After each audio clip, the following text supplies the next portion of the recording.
Well, hello, everybody. So, early on alive, I talked about the Wally Gator situation.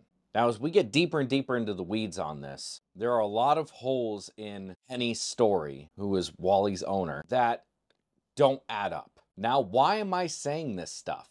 Why does it matter what Joe Henny says his alligator is missing? Well, it goes to a broader picture of there are certain animals that are not good to have around the general public by just any average person. Alligators being one of them. Alligators can be very dangerous animals. It doesn't mean that they're bloodthirsty killers, and they're not bloodthirsty killers. But if an alligator, no matter how docile it has seemed to be for most of its life, gets to a certain size, it can do serious damage to somebody. And all it takes is that one time. He's not normally like this for someone's life to change forever, or possibly worse. The more you look into the story and hold a little bit of a magnifying glass to it, not only does the story not add up, but things keep on changing. Let me show you what I mean. And as we go into it, there's a new possible evidence that that story is a bunch of bullshit. And if that is the case, well, we're about to find out some interesting information. So, a new timeline of events could help lead to Pennsylvania's favorite emotional support alligator after being gone for nearly 3 weeks. Okay. So, Wally Gator was last seen by his owner in the early hours of April 21st during a trip to Brunswick, Georgia. Fox 43 spoke to a neighbor who says they spotted Wally in their yard a few days before he was reported missing.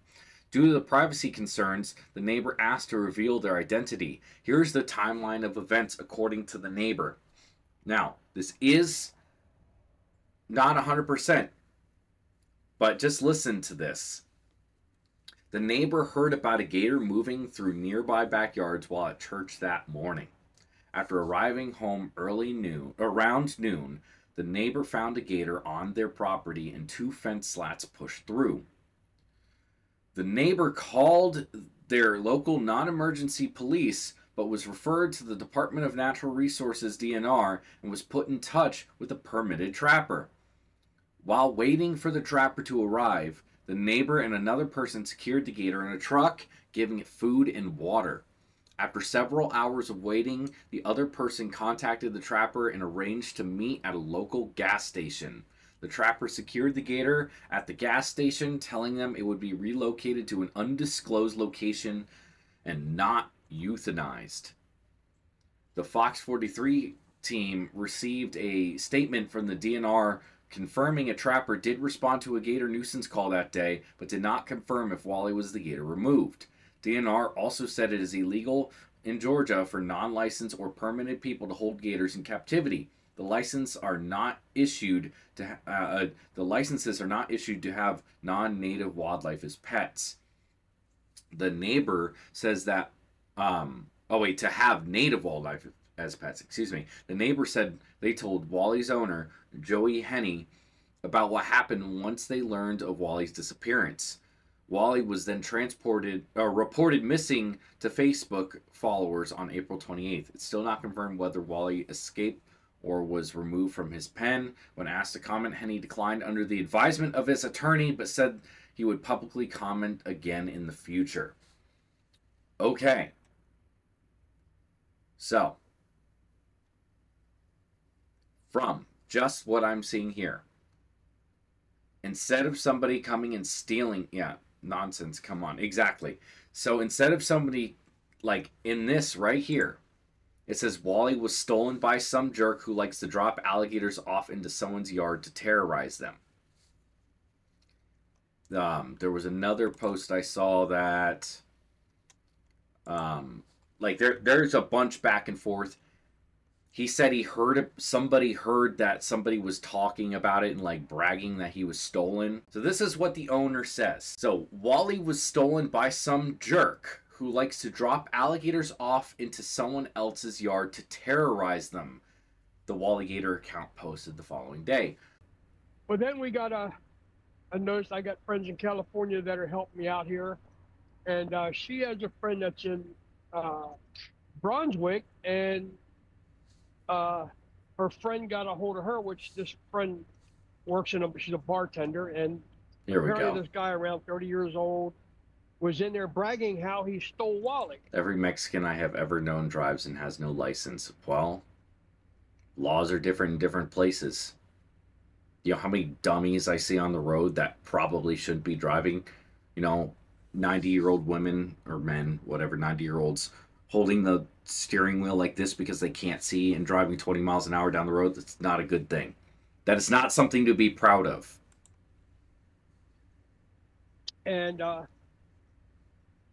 she didn't know the guy. They didn't know he was missing yet, and so they just kind of ignored the guy. They said he was about half drunk, and so now that all this is out, they got a hold of a friend of mine in California, and she got a hold of me, and now I'm in touch with this lady, and he goes in that bar often, so they're going to get his name and stuff, and then they're going to get a hold of us, and we're going to try and go and talk to him, and let's see what we can find out. But apparently he has him in his house, in his basement. Mm-hmm. So I don't know. We just got to find out. So he doesn't know. He had, and this came out, let's see, 2 weeks ago, April 28th. This NPR thing came out on May 3rd. So this was right after it happened. And he says Wally was stolen by some jerk who likes to drop alligators off into someone's yard to terrorize them. When was the first? So April 28th is when this interview came out. When was the first article? And he alleges someone stole his pet sometime between 4:30 and 7 a.m.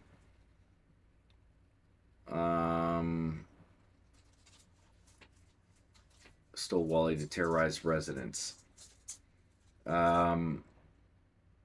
Wally with intent to drop him off into somebody's yard to terrorize them.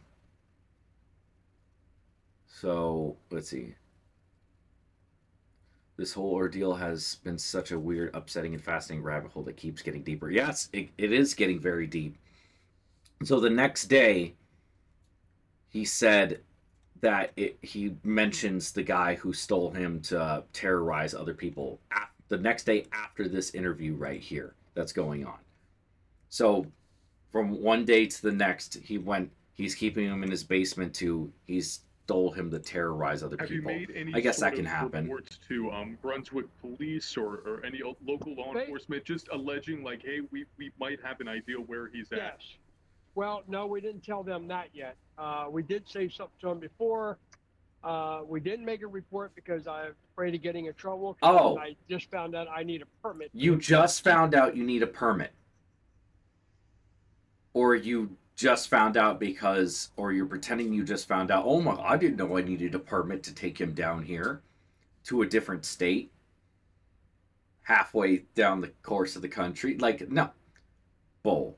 You either knew or you pretended you didn't know or you, like, just ignored it because you wanted to. I mean, that whole situation, ignorance of the law does not stop you from getting in trouble.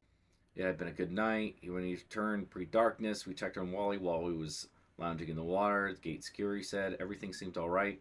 Went inside to catch some shut-eye. Wally tried to follow. Wally wanted to come in, and he said, but I told him to stay outside. Wally, okay. But that's not what you said in the interview. This is another thing. It doesn't make any sense. He literally says in this, Wally wanted to come in. But right here, scratch or bump against the door to let me know he wants in. So I waited 5 minutes. He didn't do nothing. So I looked out the window. He was still in fun. So I opened up the door. And I asked him again, do you want to come in? And he blew some bubbles at me. So I said, okay, I'll let you in your pond.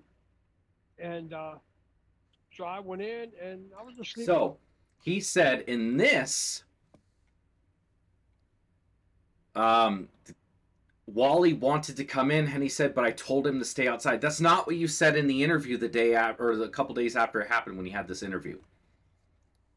Stories aren't matching up. And he said the trapper told initially that Wally had been released into the Okefenokee National Wildlife Refuge about 60 miles southeast of Brunswick, near the Florida line. Later, Henny said the trapper told him he released Wally into a swamp on private property. Now, Henny, he won't tell us where he released Wally. For its part, the DNR released a statement that its offices routinely receive calls about nuisance alligators, and that callers are referred to a permitted agent trapper per agency protocols.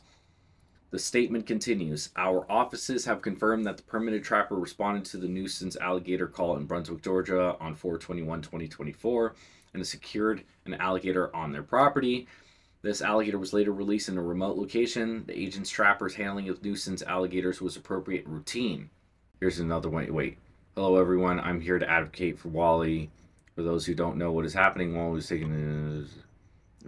They refuse to tell us where he is and will not allow us to locate him, even saying if Joey finds him and they catch him that they will euthanize him. What? We have tried begging and pleading for... We need an attorney that can help us. We do have another GoFundMe account to help pay for rewards and to cover expenses of those that can help. This is strictly for legal expenses. If everyone can help us get Wally back. Yeah, there's multiple GoFundMes, but this one is really weird. So this is the second one. Michelle Walls. They refuse to tell us where he is and will not allow us to locate him, even saying if Joey finds him and they catch him that they will euthanize him. What? And this was started May 5th. That doesn't really make much sense because nowhere else does it say this. Well, as you can see, there's some weird things going on with this situation. It's not a cut and dry thing. Let me know what you think in the comment section down below. Down in the description below will be a link to the Discord. Go check that out if you haven't yet. Also, if you like my content and want to see extra content, if you join, I come out with an extra video a week for you guys. Thank you guys for watching. I really do appreciate it. Let me know your thoughts down below, and I'll see you on the next one.